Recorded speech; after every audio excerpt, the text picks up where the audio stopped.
Hey guys, today we're going to tackle a requested subject, augments that change the ammunition and or the way the gun works and not just adding a buff to a statistic. In short, it's stuff like the lightning augment, plasma charge system augment and more. Remember guys, if you like these videos, please be sure to hit that like button, it really helps me and the channel and lets me know what you want to see. Without further delay, let's get right into it. So we'll start this showcase / breakdown with electrical conduits. This augment changes the projectile of a gun to streams of electricity. It essentially shoots lightning out of your gun. It looks freaking badass. For most weapons however, this augment will severely diminish its damage.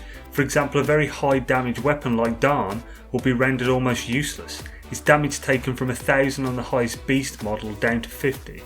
Thanks to many people making this mistake, we can all learn and not put it on Darn. But if you put it on a low damage high rate of fire weapon, it becomes somewhat unstoppable. To make this video less than an hour long, I'll be choosing the weapons I test the augments on via a mixture of research scattered around the internet, recommendations and logic. Each weapon will only have the augment in question unless otherwise stated with no mods at rank 2. For electrical conduits, I have gone for Cyclone from Milky Way at 34 damage and 675 rate of fire.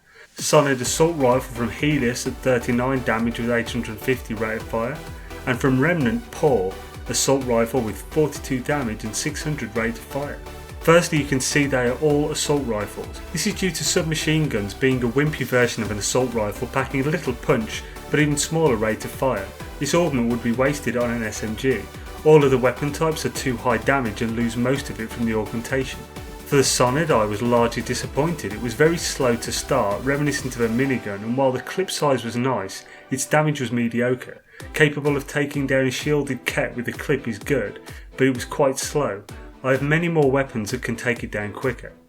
It is also not an accurate weapon. Its lack of support for even a tiny little scope puts me off completely. My personal preference for an assault rifle is to scope it. I don't want a huge distance, I just prefer the clearer control and view.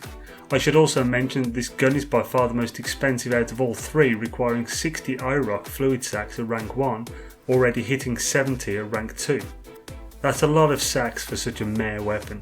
Paw was quite enjoyable. I don't consider it an amazing weapon with this augment compared to other weapons and augment combinations. It rolls up instantly and does very nice damage. The low clip size before overheating however is a large drawback. I don't think it packs enough of a hit to warrant such a small clip size. From what I see, many consider the Paw the best out there for this augment, but I disagree. It is in fact the Cyclone. Now this weapon deals less damage per second than the Paw, it's quite obvious, until you take into account the Paw's overheating. With that the Cyclone destroys it. With the larger clip size it is far more usable, but this is balanced with the fact that it has a finite ammo and does take a moment to spin up before shooting the lightning. Even with that though, I consider it the best as it is the most usable in the average battle and the most well balanced of the three. With all that being said however, I won't be putting a Cyclone in my loadout anytime soon, as this augment isn't worth your time in my opinion. There are far better weapon augment combinations out there. This may become useful in the future, but currently it just looks awesome and that's about it. As my father used to say, it's like lettuce, lots of colour but no taste. The man only ever ate iceberg back then, no wonder he'd say that. It should be noted that the effect it has for armour is very interesting and could be an exceptional augment for the armour of a high melee player. For our next augment we have Grenade Launcher. The effect turns any projectile into a grenade for non-shotgun, or for shotgun turns any shot into grenades, yet they are less powerful. From a little looking around, others have found it to work well with shotguns. This makes sense as anything with any range would be near impossible to remain accurate. The grenade will quickly begin to drop off, rendering aim to be somewhat difficult. A shotgun, depending on the type, so not Darn again for anyone wondering, will have multiple projectiles per shot, all becoming grenades. Sure, they have reduced power, but with the right gun it could be one hell of a lot of grenades. I decided to go with the recommended one from Milky Way, the Ryders carbine shotgun, which from others' research appeared to be the current winner, and faced it off against the Helios Hess shotgun and the Scattershot shotgun from the Remnant, which also happens to be the only Remnant shotgun. The Ryders carbine was indeed quite fun and relatively powerful. The spray is large and explosive. The damage isn't anything to write home about, but it is good. If you are using this augment at all, then put it in the Ryders carbine. That brings me to the HESH. It is okay at best, but only once you are used to aiming at the floor in front of your enemy for maximum coverage, or at super close range at their torso. The HESH has a super long reload time and does less damage than the Ryders carbine. Its lack of accuracy makes this a no-go in my opinion. As for the scatter shot, this just failed in a huge way. It was badass while it fired, then it reached 0% and overheated. I waited and waited and it never cooled down. It stayed at 0% even after jumping back in the Nomad and driving elsewhere. I even tried picking up ammo in case it was a weird ammo weapon now. Do not use a grenade launcher on the scatter shot, it's pointless. Your next augment may as well be the sticker grenade, and as it does everything the grenade launcher does but with adding glue, we can logically hand this to the Ryders carbine. Next! Now onto the Ricochet system augment. This augment would logically suit grenade launchers. Putting it on a sniper rifle would give it scarce opportunity for use, as you are usually so far away that finding a correct angle would be unlikely in most cases. All of the types are worse as a shotgun is close range, and with the general design of the game offer few hallways to fight in. Assault rifles, pistols and SMGs do little damage per shot to keep up. As there is only one actual grenade launcher in the game, the M37 Falcon, it is the only clear choice for a single augment test. However, using this with the plasma charge augment could prove quite effective. In case you're thinking it, there's no point adding this with the grenade launcher augment as it ricochets anyway. The ricochet in the M37 Falcon is quite cool and certainly useful in some indoor situations, but not all that impressive in general. However, if you mix it with the plasma charge augment, it is a friggin' beast. It explodes on both the bounce and contact, allowing you to just plaster the enemy with death. Hitting them square on results in insane damage. I would recommend this combination on the Falcon, though I will personally stick to the Dart.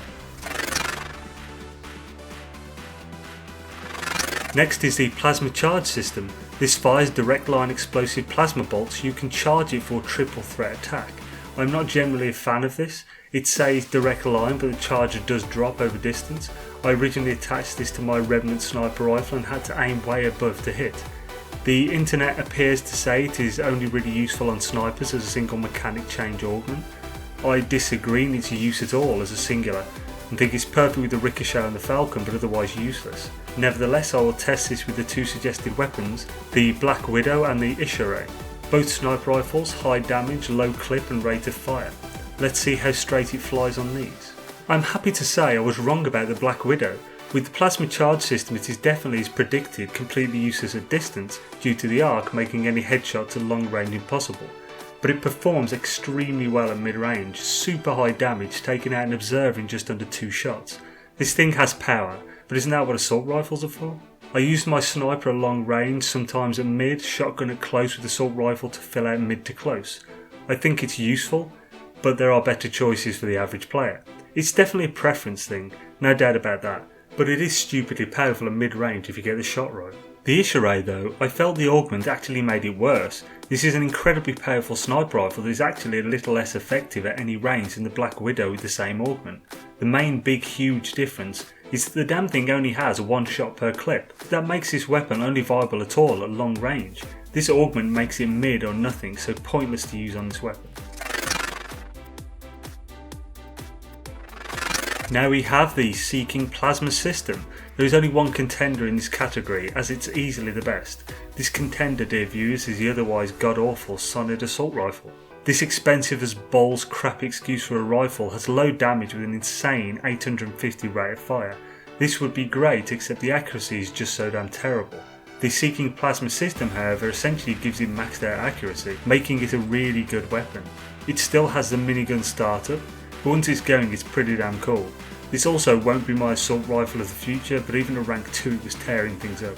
I personally like accurate high power single shot rifles, so this was never going to win me over, but I appreciate its badassery. The last augment is the beam emitter. This augment turns your ammunition into a continuous energy beam. It is known to be quite cool but not all that effective. With low rate of fire, high damage, it merely snips their damage hugely, and with automatic weapons it is just okay. Nothing special, it is clearly just for looks type deal, and unfortunately it doesn't really give anything of import, and considering it takes up an augment slot, it's best left alone. I naturally tried it out kind of for funsies with the Revenant, fully automatic assault rifle with awful accuracy, hoping the beam emitter would fix that accuracy. It did not. The beam appeared to hit, but there were large occasions when no damage was done.